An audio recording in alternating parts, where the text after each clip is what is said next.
আসসালামু আলাইকুম। Hello viewers, সবাই কেমন আছেন? আমি আসছি সরকারি চাকরির সফলতার গল্প নিয়ে।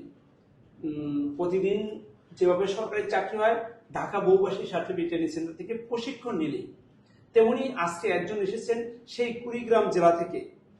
তার চাকরি কুড়িগ্রাম জেলার একটি রাজীবপুর উপজেলা বদরপুর গ্রাম থেকে এসেছেন একটি সরকারি চাকরির জন্য। তো সেই তারই গল্প বলবো এখন। তার শব্দ চাকরি হলো স্থাপত্য অধিদপ্তরে 60 মুদ্রাক্ষরিক কাম কম্পিউটার অপারেটর পদে। আপনারা অনেকেই জানেন না 60 মুদ্রাক্ষরিকটা কি আসলে। আমি আপনাদেরকে একটু ছোট্ট করে ব্রিফ দিচ্ছি।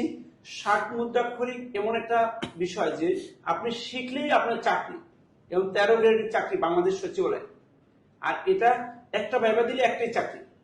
অনেকে এই বিষয়টা খুব সহজভাবে নিতে পারছে না, কিন্তু এই যে কুড়িগ্রামের এই ছেলেটি সহজভাবে নিচ্ছে বলেই আজকে তার চাকরি হয়েছে এই 60 মুদ্রাক্ষরিক কাম কম্পিউটার অপারেটর পদে।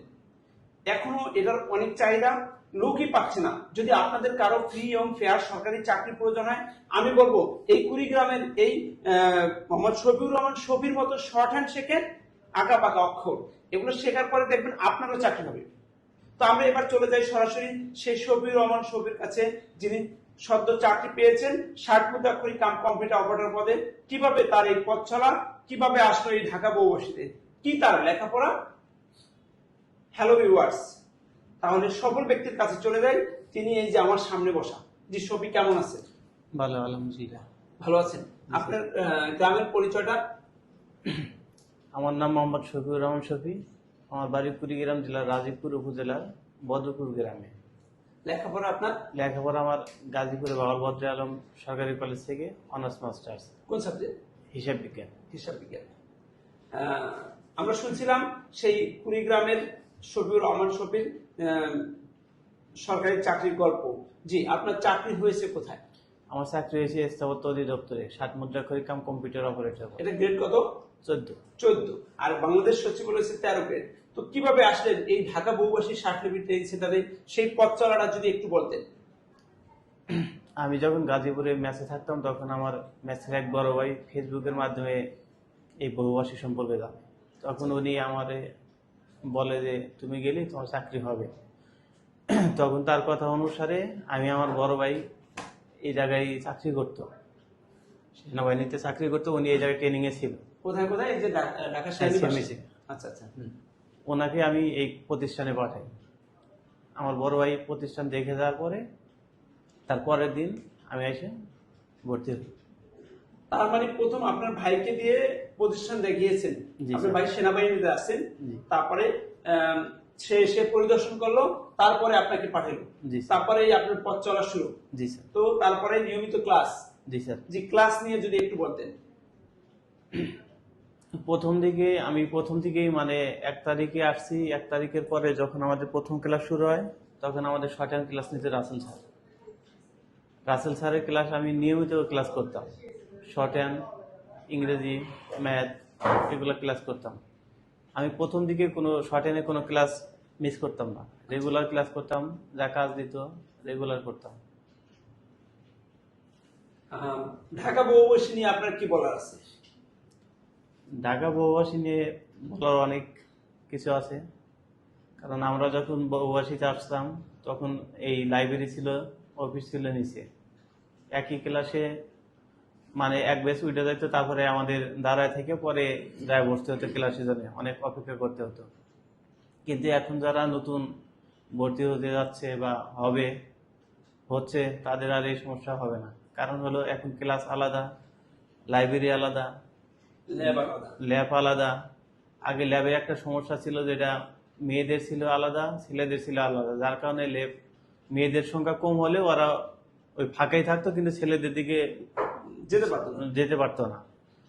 যার কারণে একটা সমস্যা ছিল। এখন ল্যাব এক জায়গায় করার কারণে অনেকগুলা মনিটর এক জায়গায়, যার কারণে এখন আগের মতো আর কোনো সমস্যা নাই। আগের মতো এখন আর বসার কোনো সমস্যা নাই। আগে আমরা ব্যাগ যদি রেখে বাইরে গিয়ে যাইতাম, আমরা আর ব্যাগ পাইতাম না।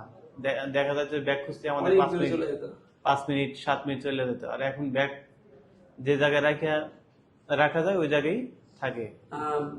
শুনছি ছবির সফলতার গল্প, যিনি সদ্য চাকরি পেয়েছেন ষাট মুদ্রাক্ষরী কাম কম্পিউটার অপারেটর পদে। তো শফি, আপনি বলছিলেন ঢাকা বহুভাষীর এই প্রবলেমগুলো নিয়ে, আহ, কিন্তু যে চাকরি হয়েছে আপনার কত লক্ষ টাকা লাগছিল এই চাকরির জন্য? আমার আবেদন ফি ছাড়া আর কোনো টাকা লাগে কত না। টাকা আবেদন ফি? আবেদন ফি 100 টাকা আর ব্যবসা 122 টাকা। 122 টাকা দিয়ে সে এই সরকারি চাকরি পেয়েছেন।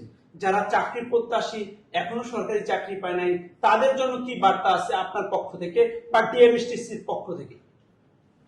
যারা এখনো চাকরি পায় নাই তারা আশা করি সবাই এই প্রতিষ্ঠানে আসবেন, আসিয়া পরিদর্শন করবেন, ভালো লাগলে ভর্তি হবেন। এই জায়গায় আগে সফটওয়্যার ছিল না, সবারই আমাদের দাবি ছিল যে সফটওয়্যার দিতে হবে, কারণ আমরা যখন আইসিটিতে প্র্যাকটিক্যাল দিতে যাইতাম বা অনেকে আইসিটিতে ফেল করে, এটা সবারই একটা অভিযোগ ছিল। কিন্তু এখন সফটওয়্যার হয়েছে, কিন্তু আমরা এখনো সফটওয়্যার করতে পারিনি। আর আপনার শুরুতে ভর্তি হলে সফটওয়্যারের মাধ্যমে টাইপ করতে পারেন, যাতে আপনাদের আর কোনো সমস্যা হবে না। শুনছিলাম আমরা সেই কুড়িগ্রামের শফিউর রহমান শফির গল্প, যিনি বলছিলেন যে আগে আমাদের সফটওয়্যার ছিল না, এখন সফটওয়্যার আসছে, বাট আমরা সফটওয়্যার টাইপ করতে পারতেছি না। কিন্তু সে যে এখন বাংলা মানে অফিসে, গভর্নমেন্ট অফিসে টাইপ করে, সেটা কিন্তু তারা ভুলে গেছে। তার আফসোস, আমি কেন ঢাকা বহুভাষীর সফটওয়্যারে টাইপ করতে পারলাম না, কিন্তু সফটওয়্যার আসার আগেই তার চাকরি হয়ে গেছে। তো ভিউয়ার্স, আপনারা যারা দেখছেন, যদি কখনো ফ্রি এবং ফেয়ার চাকরি চান, আমার এই শফিউর রহমানের কথা যদি বিশ্বাস করে থাকেন, বিশেষ করে কুড়িগ্রামের যারা আছেন, আপনারা এই রাজীবপুর উপজেলার বদরপুর গ্রামের এই মানুষটাকে যদি চিনে থাকেন, তাছাড়া ভাওয়াল বদ্রে আলম কলেজে যিনি লেখাপড়া করেছেন অনার্স মাস্টার্স, সেখানকারও যদি কেউ চিনে থাকেন এই মানুষটাকে এবং ফ্রি এবং ফেয়ার ভাবে চাকরি নিতে চান, তাহলে মনে হয় ঢাকা বহুভাষীর বিকল্প কোনো কিছু নাই। তবে সে বলছিলেন আগে এসে দেখে যান ঢাকা বহুভাষী কিভাবে প্রতিদিন সরকারি চাকরি হয়, যেখানে বসলেই সরকারি চাকরি হয়, এমনটাই বলছিলেন আমাদের শফি। শফি, আর কিছু বলার আছে? থ্যাংক ইউ যারা দেখছেন আমাদের সরকারি চাকরি সফলতার গল্প। সবাইকে অসংখ্য ধন্যবাদ। দেখা হবে এই ঢাকা বহুভাষীর এই অফিসে।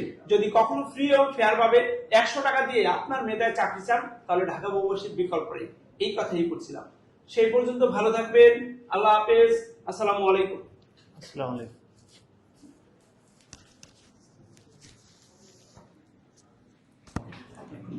ঠিক আছে।